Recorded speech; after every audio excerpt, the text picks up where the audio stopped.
হাদিসটি খুবই সুন্দর। হযরত জাবের ইবনে আব্দুল্লাহ রাদিয়াল্লাহু আনহু হতে বর্ণিত, রাসূলুল্লাহ সাল্লাল্লাহু আলাইহি ওয়াসাল্লাম ইরশাদ করেছেন, যে ব্যক্তি 3টি কাজ ঈমানের সাথে করতে পারবেন সে জান্নাতের যে কোনো দরজা দিয়ে প্রবেশ করতে পারবেন। সুবহানাল্লাহ।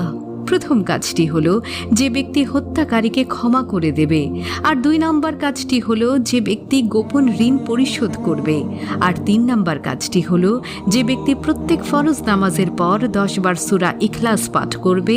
সে ব্যক্তি জান্নাতের যে দরজা দিয়ে প্রবেশ করতে চাইবে সেই দরজা দিয়েই প্রবেশ করতে পারবে। দর্শক, তাহলে আপনি জানতে পারলেন কেন সূরা ইখলাসের এত ফজিলত এবং কেন এই সূরাকে কোরআন শরীফের 1/3 বলা হয়েছে। দর্শক, এই ছিল আজকের ভিডিও।